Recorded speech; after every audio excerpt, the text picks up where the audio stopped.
Welcome back. You're still watching Finweek Money Matters. Don't forget, this is the show that helps you manage your finances. Well, markets have been in for quite a ride this year so far after the ups and downs that caught almost everyone by surprise in the first 6 months of this year.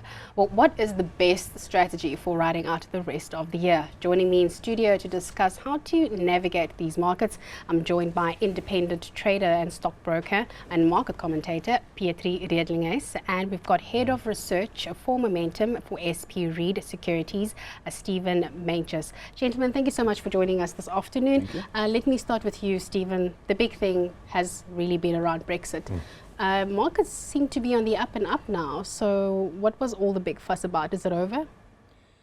No, I don't think it's over, and I think it was at a high level was the nation state against some kind of imperfect economic and financial or monetary union. But I think the real issue was inequality. Obviously, immigration came into that.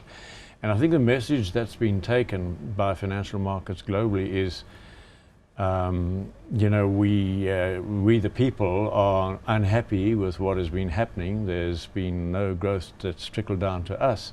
You better do something, politicians. And I think that's why the markets are anticipating more monetary accommodation.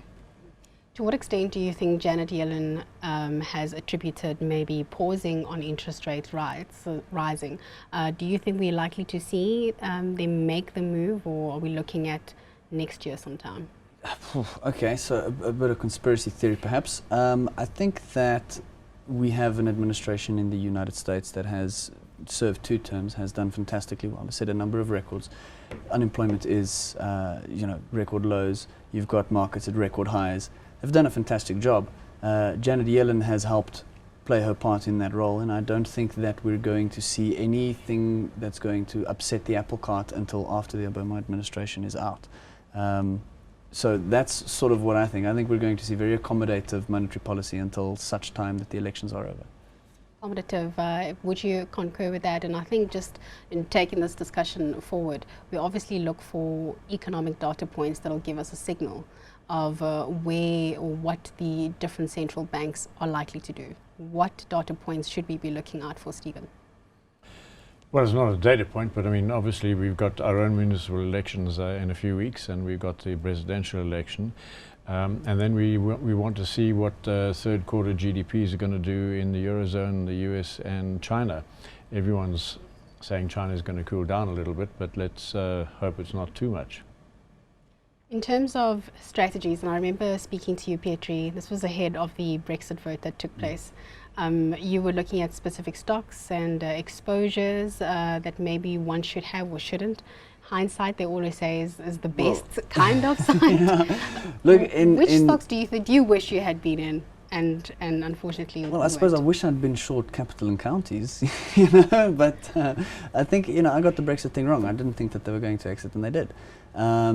So I was sort of very risk averse, and the stocks that I was in back then, I'm still in mostly now. On the longer term equity side, that's essentially Sasol and Anglos and Sintova and Transaction Capital, Aspen, those types of very, I consider them to be defensive. I think that the resources space is very aggressive at this point, but I think that that's almost where the smart money is going. I reserve the right to be wrong, as I was wrong on Brexit and many other things in the past. But yeah, I think if you could look back, the reaction we saw in the market wasn't quite what was expected. We'd been told that the world is going to collapse when Brexit takes place, and for 2 days that seemed like the truth. However, I don't know, perhaps rationality, perhaps people started to realize that the fallout of Brexit isn't going to, Europe isn't going to crack in a day. It's going to take a couple of years for Brexit to really actually take place. There's a lot of negotiating that needs to be done, so the real economic impact is only going to be felt a lot longer. And obviously now, with the uncertainty, this breeds hope for further stimulus in the form of interest rate cuts out of the US and interest rate cuts out of the UK. So this has pushed markets higher. So I think that it's caught me a little bit by surprise, to be honest. Going forward, I think that, for the rest of the year, I do still think that resources is probably the best place to get return for the rest of the year. Whether or not that's right, only time will tell. Stephen, do you agree in terms of where one should be putting their money? And were you right? I mean, what did you... No, you also own up to Capco and getting Brexit wrong. So would now be the time to go in? Well, I think, yes, a month ago cash was a great place to be, and I think one can just go generally a spread of equities globally. I think Japan, the surge in the yen is probably over, so I think Japanese equities are okay. The US is not, I mean, you're not going to get great returns, but I think they will be positive. I think it's still a kind of safe haven. Let's see what happens to the Eurozone economy. As far as our own equities are concerned, yeah, I think we've had a jolly good recovery in resources. I'm a little bit, that's why I mentioned the Chinese GDP. If that cools off, then I think, you know, we can see some of those commodity prices easing back a bit. And with that, the resources. So I'd be looking to buy them a bit later on. Retailers, I think we should steer clear of. Funny enough, I think, yes, I'm not saying oil prices are going to go up this year, far from it, but I think there's beginning to be value in the energy stocks. I tend to go for Total rather than Sasol at this point. Sasol's capex has still got to unwind. We've still got to see how successful that's going to be. And of the 8 global majors, Total is by far the cheapest on a sort of EV/EBITDA of 5.9 or so. So that would be one to look at. You mentioned Total as one. If you had to have certain assets that you must have in your portfolio right now to guard against the rest of 2016, this is, you know, fairly short term. So well, I think in terms of a local equity, Aspen's going to continue doing well. It's you know, it's recovering quite nicely at the moment, and I think our financials are showing pretty good value, and I think they also have been unduly, how should we say, down-rated by Brexit in the first instance and the potential South African sovereign downgrade in the second. So yeah, I'd go for one of the banks, Standard Bank. Not afraid of the contagion effect regarding banks? Well, I don't know. I'm a little more bearish on financials, but not for any sort of mathematical, you know, quantitative type reason. I just think that we've seen a very interesting correlation between particular, you know, the financial sector and the resources sector, and I think that well, financials and industrials on one side versus resources on the other side, they've essentially been moving in opposite directions for the last couple of years. And if that, you know, if we start seeing a bottom in the resources and energy space, or resources in particular, then if that correlation stays in place, then we should see the other two sectors coming down. So that's almost the only reason why I would steer clear of them at this stage. And just sort of general industrials, I agree on the retailers. The rand's firmed up quite significantly, which has provided them with a lot of support. But if we do not manage to hang on to the gains in the rand, then I think we'll feel the pain. Stephen, you mentioned Aspen as being one of the, you know, the companies that you think we should certainly buy into.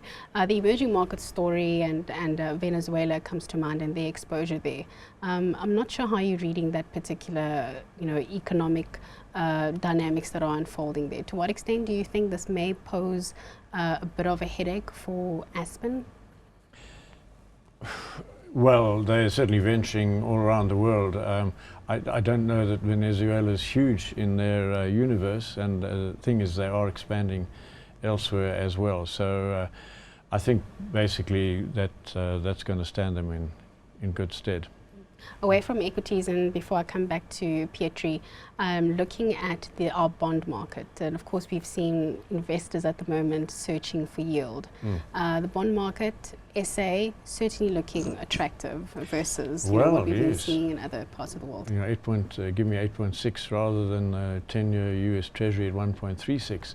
Obviously there's all the risk, but I think there are, I'm not saying I think that, but I think there are enough global investors thinking that to warrant a bit of support for our local gilts.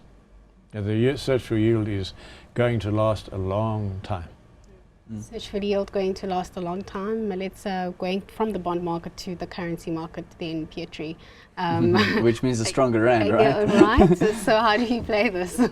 Well, currently I'm positioned long the rand, short dollar.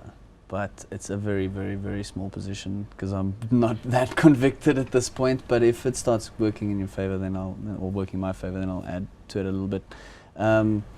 However, yeah, I don't really know. I think that the search field continues. I think by the end of the year we start panicking again about this possible sovereign downgrade. Are we going to cut it? Are we not? Because we know, sometimes the market gets very excited about stuff. So I think for now, I'm just kind of playing it carefully. I've got my longer term thing is in place, and for the rest of it, just really sort of trying to react to what the market is doing. I think in general, it's been very expensive for me to take views on what I believe is going to happen. For example, I'd been very bearish the market for over the last 12 months, maybe more, because I see this giant consolidating pattern. The market's not making any gains in the last 2 years, and come January, we're trading close to the low of the range. So I'm thinking this place is going to crash, this place is going to crash, and then goes straight back to the top of the range. Now we've broken out the top. So that view of being super bearish at that point was, well, at the time I think it was probably right because it looked negative, but the fact is that the support level had held, the consolidation continues, and the market moved back higher. So I think that taking a view on what I believe is going to happen for the remainder of the year or the next 2 years is not something that I'm willing to do. I'm rather more willing to stay flexible and react to what the market does. If the market pulls up, it's made a new high. If it closes here for the week, that's a long trigger, then you have to follow the market. Unfortunately, gentlemen, we do have to wrap, but I must just ask very briefly, know your view on resources. So gold coins, go in now, yes, no? No, I would never buy gold coins. No. Stephen? I think gold is going to bubble around, and if we're going to have low interest rates for a long time, then a couple of Krugerrands won't do any harm. Well, we did try and get you analysis on how to manage your finances. A very big thank you to independent trader Pietri Riedlinges and head of research at Momentum SP Read for Securities, Stephen Meintjes. Do remember that you can go and get yourself a copy of this magazine. It is available at your nearest store. If you don't want to do that, you can simply go online. You can also catch up on some of the interviews that we featured right here on the show. That's it for this week's edition of Finweek Money Matters. Until next time, have a fantastic weekend.